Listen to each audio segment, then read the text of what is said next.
Okay, we've got a question over here. Can I just get you back to you talk about being, really fairly strong on welfare, and I'm wondering what your comments are on how we reduce the great inequalities we've got, and I tie that up with the fact that the concern I feel that we haven't had any real increase in the level of unemployment benefits since 1991. So I would like to know what you feel you could do as a member of our government to do something about those two things. I suppose especially the fact that we're told we've got a really unequal society. Yeah, a lot of concern about inequality at the moment. Yeah, what's your response? Well, I mean, if you go back over the last 30 years or so, certainly I would agree that the gap between rich and poor has grown. I don't believe, however, that you make the poor richer by making the rich poorer. I think you've got to ensure that you do have a strong economy to be able to take care of those who need the assistance that we can give them. If we can ensure that there are jobs available, then that's the best thing we can do for unemployed people. Now, governments don't create jobs, the private sector does that in the main. We've got to try to create the overall conditions in the economy that enable the private sector to create the jobs. Is that convincing you? No. No? Okay. Well, I don't believe... I mean, the rich aren't getting poorer. You know, when you made the comment, you don't believe that the poor get richer by the rich getting poorer. Well, we haven't really seen any evidence of that. Well, I haven't seen any evidence. Oh, I think there's been plenty of evidence of that over the years. Well, okay. Yeah. So we're obviously going to differ. Yeah. So, I mean, inequality is becoming more of an election issue, I think. It hasn't really been on the agenda for a number of years, I don't think. Is that a sense that you're getting as well? Or, well, certainly because times are tough at the moment. I mean, I'm mindful of the fact that there are a huge number of people in my electorate and right around the country who are struggling, undeniably, and that's true as a worldwide phenomenon. And I guess the point I'm coming back to is I want to ensure that our welfare system is as compassionate and as generous as it can be, but we can only do that if we ensure that we have an economy that is able to sustain that.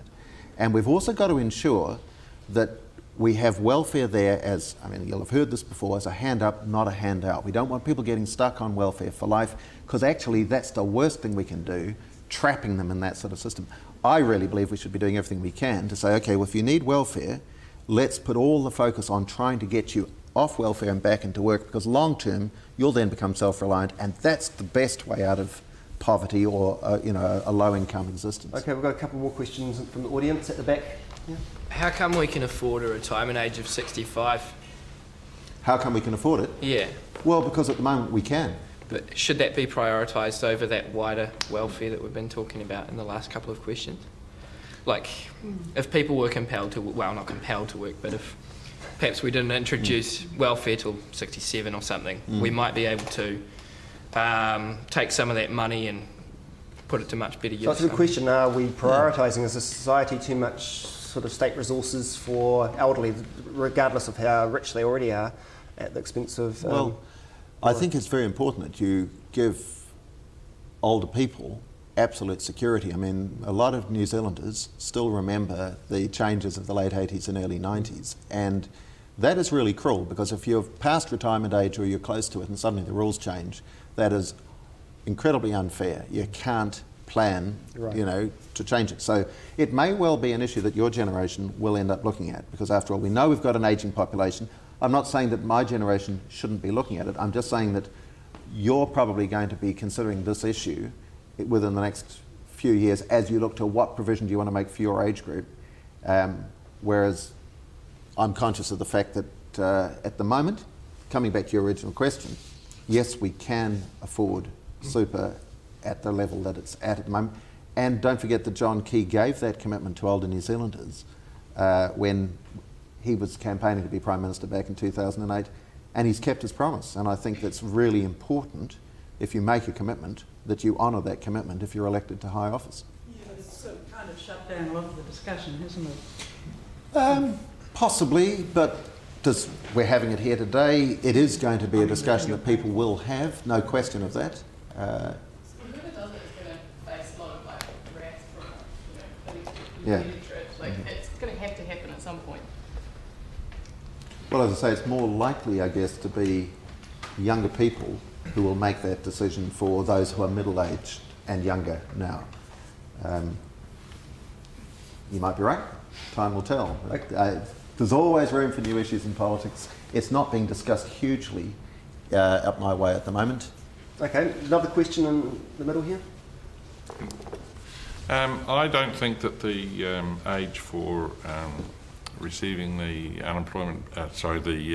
old age pension should be raised at all, because, and I'm not saying this because I'm at that age. You and I are the youngest people in the room. I'm the youngest at heart, that's for sure. I feel when I see other people of my age who have been working in very physical jobs, who have just retired, some of these people, their bodies are absolutely worn out. Yep. It's all right if you're behind a desk or under not a great amount of pressure. Pressure is a killer, and overwork is a killer too. And we all know people around the 65 mark who may be working as carpenters, drain layers, city council workers, whose bodies are absolutely worn out at 65. So I believe this should never be changed. We've paid the tax for it regardless. And I don't think it should ever be changed personally. I know it was extended from 60 to 65 some time ago. I don't think that was altogether a bad thing at that time. I think that at the time it was done pretty brutally, because after all it came in with a very short time frame for the age to be raised, and I know a number of people who were close to retirement age who suddenly found that the rules changed, and they were, instead of being 18 months or 2 years away from retirement, they were double that and even more. And if there were to be a change, and as I say, it might be your generation who do it, I'd just urge you to be a little bit more compassionate and a little bit longer term thinking. Can I agree with the point that you made about a number of people by the age of 65 are physically at a point where it would not be fair to ask them to continue working, particularly if you're in a manual sort of job with a lot of heavy lifting or whatever. And so again, you probably have to have sufficient flexibility to take different people's circumstances into account. There are a lot of people who are incredibly fit and agile at 75 who continue working and enjoy it, and why shouldn't they? Maybe you'll be able to have some flexible arrangement that enables that to happen. Okay, we've got another question at the back. Yeah, you commented before that it's not fair to change the rules on someone who's almost getting there. I guess I just want to bring it out into a wider sort of question. Why is it that a transitional issue between a change in regime should ever get in the way of a structural change? Like, structural changes always require a transition. Yes. Isn't it incumbent on a decision maker to engage with that whenever you make a structural change? Yes. All I'm saying is, if you were to do it, you would want to do it with a longer term focus to give people a fair time to prepare. I just don't think it's fair to say to somebody, well, now the retirement age is 65, I don't think it's fair to say to somebody at 62, we're going to change the rules in a year or two and you won't be able to retire till 68, because the chances are they will have been doing all sorts of retirement planning based on that younger age.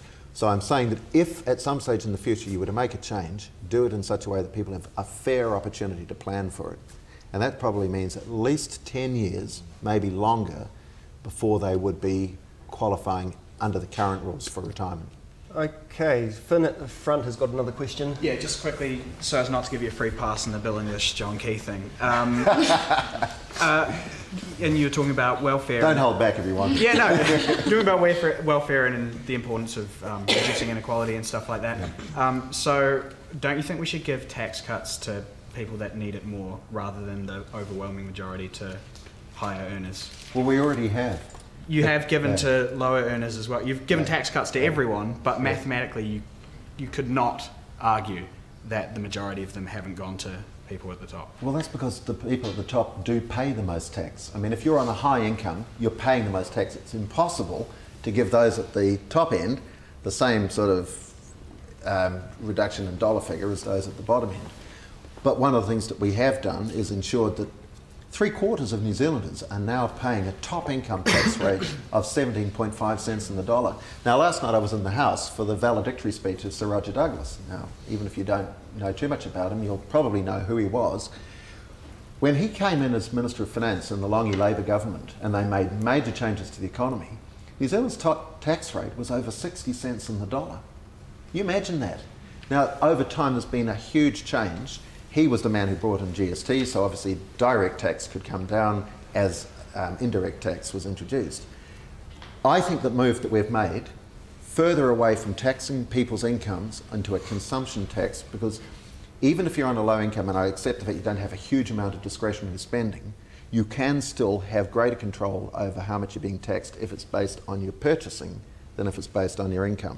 We have, as I say, managed to get income tax down to a low level. The reality is that the vast majority of tax in New Zealand is paid by higher income people, and even if it's on the consumption, the majority of the tax paid in GST is on the big ticket items which people on higher incomes are paying. Okay, one more question in this area before we move on. Yeah, I was just wondering if you'd read Gareth Morgan's Big Kahuna plan, and if so, what you think of it? I haven't read the plan.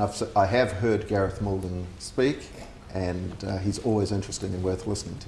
Yeah. Okay, so moving back to questions about your political beliefs and thoughts, I'm interested in the fact that, yes, you've run for Parliament 5 times. Yeah. The first time back in '96 was for the United Party, That's right. which I quickly concede that is quite different to the current United Future in a sense. It's not the same party. No. And it's certainly not sort of the...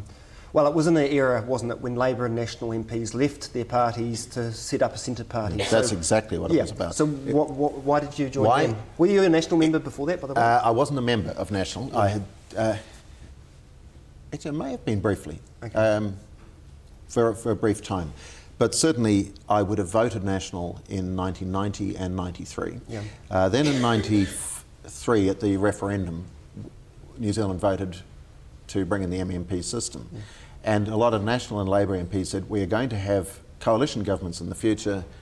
Do we want parties on the extremes being the sort of the tail wagging the dog, or do we want something in the centre that could work with either Labour or National governments to stop Labour from going too extreme in its economic policy, or National going too extreme on some of its welfare agenda or whatever? And I saw 4 National MPs and 3 Labour MPs saying, actually, we can work together and we'll be that party. To my mind, it was an appropriate option. It didn't work. I think it was probably ahead of its time. And the 7 MPs who left their parties ended up being reduced to one after the election. And I was there waving the flag. I mean, I wasn't making a serious attempt to get myself elected, but I believed it was a cause worth having a go at. After the election, of course, when it had ended in abject failure, because there's no point in pretending otherwise, I was left thinking, well, do I stick with that? Or do I go back to where I've come from? Well, it was obvious for me to go back to National, because that's really where I had been beforehand.